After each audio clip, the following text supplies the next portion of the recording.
England ವಿರುದ್ಧದ ಮೂರನೇ test ಪಂದ್ಯವನ್ನ Bharat ಈಸಿಯಾಗಿ ಗೆಲ್ಲಬಹುದಿತ್ತು. ಆದರೆ ಟೀಂ ಇಂಡಿಯಾ ಪರ ಯಾವೊಬ್ಬ ಬ್ಯಾಟರ್ ಕೂಡ ಕ್ರೀಸ್ ಕಚ್ಚಿ ನಿಲ್ಲಲಿಲ್ಲ. ರವೀಂದ್ರ ಜಡೇಜಾ ಏಕಾಂಗಿ ಹೋರಾಟ ಮಾಡಿದ್ದು ಬಿಟ್ರೆ ಉಳಿದೆಲ್ಲ ಟಾಪ್ ಮತ್ತು ಮಿಡಲ್ ಆರ್ಡರ್ ಬ್ಯಾಟರ್ಗಳು ಬಂದ ಪುಟ್ಟ ಹೋದ ಪುಟ್ಟ ಎನ್ನುವಂತೆಯೇ ಬ್ಯಾಟ್ ಬೀಸಿದ್ರು. ಇದೇ ಕಾರಣಕ್ಕೆ ಭಾರತ ಸೋಲ್ಬೇಕಾಯಿತು.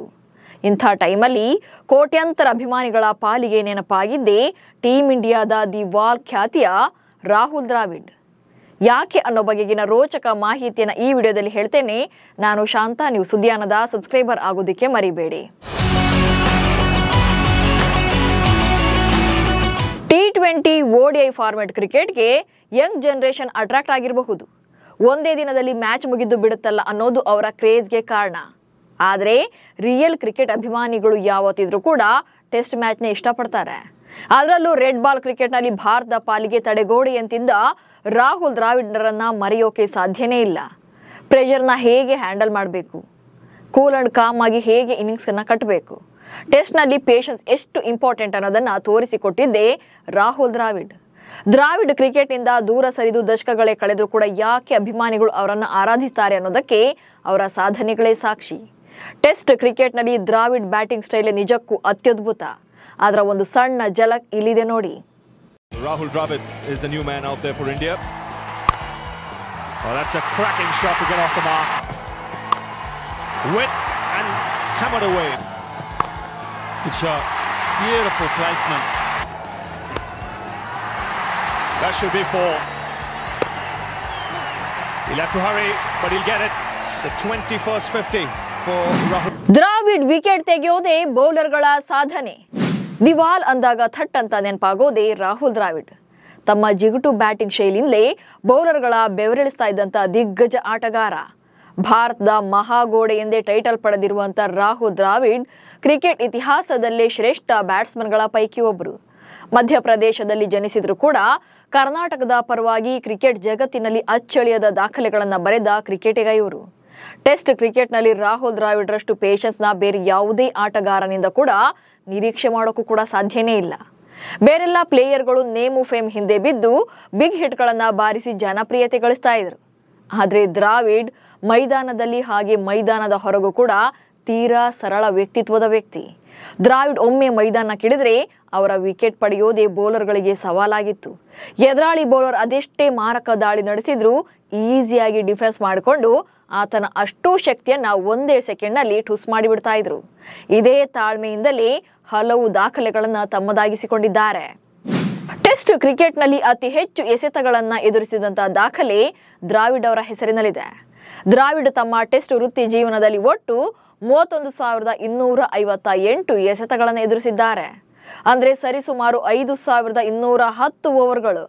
ಈ ಮೂಲಕ ಟೆಸ್ಟ್ ಕ್ರಿಕೆಟ್ನಲ್ಲಿ ಅತಿ ಹೆಚ್ಚು ಎಸೆತಗಳನ್ನು ಎದುರಿಸಿದ ಆಟಗಾರ ಎನಿಸಿಕೊಂಡಿರುವಂತಹ ದ್ರಾವಿಡ್ ಅವರ ಈ ದಾಖಲೆಯನ್ನ ಬೇರೆ ಯಾರಿಂದಲೂ ಕೂಡ ಬ್ರೇಕ್ ಮಾಡೋಕೆ ಸಾಧ್ಯನೇ ಇಲ್ಲ. ಹಾಗೆ ಟೆಸ್ಟ್ಗಳಲ್ಲಿ ಅತಿ ಹೆಚ್ಚು ನಿಮಿಷಗಳು ಅಂದ್ರೆ ಅತಿ ಹೆಚ್ಚು ಟೈಮ್ ಬ್ಯಾಟಿಂಗ್ ಮಾಡಿದ ದಾಖಲೆ ಕೂಡ ದ್ರಾವಿಡ್ ಅವರ ಹೆಸರಿನಲ್ಲೇ ಇದೆ. ದ್ರಾವಿಡ್ ಟೆಸ್ಟ್ ಕ್ರಿಕೆಟ್ ಇತಿಹಾಸದಲ್ಲಿ ಕ್ರೀಸ್ನಲ್ಲಿ ಹೆಚ್ಚು ನಿಮಿಷ ಅಂದ್ರೆ ಒಟ್ಟು 44,152 ನಿಮಿಷಗಳ ಕಾಲ ಬ್ಯಾಟಿಂಗ್ ಮಾಡಿದ ಏಕೈಕ ಬ್ಯಾಟರ್ ಆಗಿದ್ದಾರೆ. ಅಂದ್ರೆ ಸುಮಾರು 735 ಗಂಟೆಗಳ ಕಾಲ ಬ್ಯಾಟ್ ಮಾಡಿದ ದಾಖಲೆ ಬರೆದಿದ್ದಾರೆ. ಹಾಗೆ ಡಕ್ ಅಥವಾ ಸೊನ್ನೆ ಸುತ್ತದೆ ಸತತ ಅತಿ ಹೆಚ್ಚು ಏಕದಿನ ಇನ್ನಿಂಗ್ಸ್ಗಳ ದಾಖಲೆ ಕೂಡ ನಿರ್ಮಿಸಿದ್ದಾರೆ. ದ್ರಾವಿಡ್ 120 ಏಕದಿನ ಇನ್ನಿಂಗ್ಸ್ಗಳೊಂದಿಗೆ ಈ ದಾಖಲೆಯನ್ನು ಬರೆದಿದ್ದಾರೆ. ಡಕ್ ಇಲ್ಲದೆ ಸತತ ಅತಿ ಹೆಚ್ಚು ಅಂತಾರಾಷ್ಟ್ರೀಯ ಇನ್ನಿಂಗ್ಸ್ ಅಂದ್ರೆ ದಾಖಲೆಯ 173 ಇನ್ನಿಂಗ್ಸ್ಗಳಲ್ಲಿ ಡಕ್ಔಟ್ ಆಗದೆ ಬ್ಯಾಟಿಂಗ್ ಮಾಡಿದ್ದಾರೆ.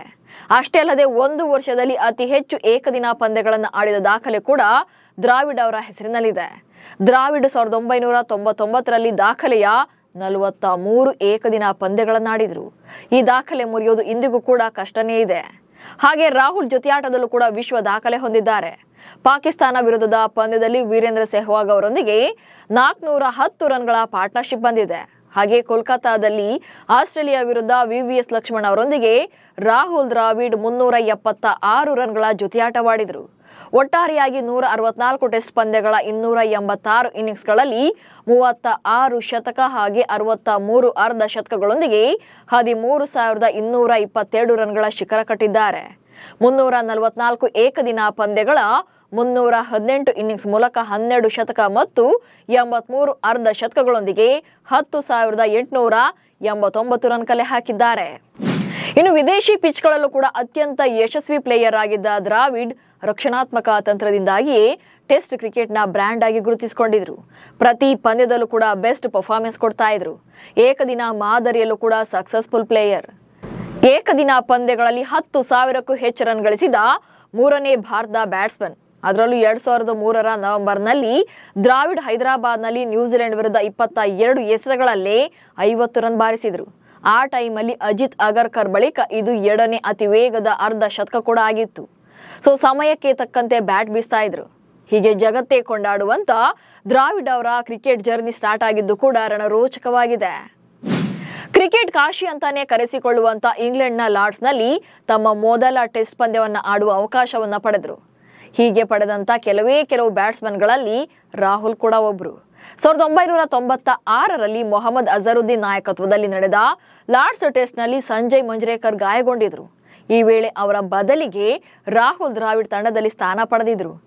ಜೂನ್ 20, 1996ರಂದು ರಾಹುಲ್ ದ್ರಾವಿಡ್ ತಮ್ಮ ಟೆಸ್ಟ್ನ ಚೊಚ್ಚಲ ಪಂದ್ಯವನ್ನ ಆಡಿದ್ರು. ಫಸ್ಟ್ ಮ್ಯಾಚ್ ಅಲ್ಲೇ ಕೂಲ್ ಅಂಡ್ ಕಾಮ್ ಆಗಿ ಬ್ಯಾಟ್ ಬೀಸಿದಂತ ರಾಹುಲ್ 95 ರನ್ಗಳನ್ನ ಕಲೆ ಹಾಕಿದ್ರು. ಈ ಇನ್ನಿಂಗ್ಸ್ ಕಟ್ಟೋಕೆ ಎದುರಿಸಿದ್ದು ಬರೋಬ್ಬರಿ 267 ಎಸೆತಗಳನ್ನ. ಇದರಲ್ಲಿ ಕೇವಲ 6 ಬೌಂಡ್ರಿಗಳನ್ನಷ್ಟೇ ಬಾರಿಸಿದ್ರು. ಸೌರವ್ ಗಂಗೂಲಿ ಇದೇ ಪಂದ್ಯದಲ್ಲಿ 131 ರನ್ ಗಳಿಸಿದ್ರು. ಪಂದ್ಯ ಡ್ರಾ ಆಗಿತ್ತು. ಇಲ್ಲಿಂದ ಶುರುವಾದ ರಾಹುಲ್ ಪ್ರಯಾಣ ಹಿಂತಿರುಗಿ ನೋಡಿದ್ದೇ ಇಲ್ಲ. ಏಕದಿನ ಮಾದರಿಯಲ್ಲೂ ಕೂಡ ದ್ರಾವಿಡ್ ಬದಲಿ ಆಟಗಾರನಾಗಿಯೇ ಚಾನ್ಸ್ ಪಡೆದಿದ್ದು. 1996ರ ಏಪ್ರಿಲ್ 3ರಂದು ತಮ್ಮ ಮೊದಲ ಏಕದಿನ ಪಂದ್ಯವನ್ನ ಸಿಂಗಾಪುರದಲ್ಲಿ ಶ್ರೀಲಂಕಾ ತಂಡದ ವಿರುದ್ಧ ಆಡಿದ್ರು. ಅದು ಕೂಡ ವಿನೋದ್ ಕಾಂಬ್ಳಿ ಸ್ಥಾನದಲ್ಲಿ ಸ್ಥಾನ ಪಡೆದಿದ್ದು. ತಮ್ಮ ಮೊದಲ ಏಕದಿನ ಪಂದ್ಯದಲ್ಲಿ ರಾಹುಲ್ ಕೇವಲ 3 ರನ್ಗಳಿಗೆ ಔಟ್ ಆಗಿದ್ರು. ಮುತ್ತಯ್ಯ ಮುರಳೀಧರನ್ ಇವರ ವಿಕೆಟ್ ಅನ್ನ ಉರುಳಿಸಿದ್ರು. ಇನ್ನು ಈ ಪಂದ್ಯದಲ್ಲಿ ಭಾರತ ತಂಡ 199 ರನ್ಗಳನ್ನ ಕಲೆ ಹಾಕಿತ್ತು.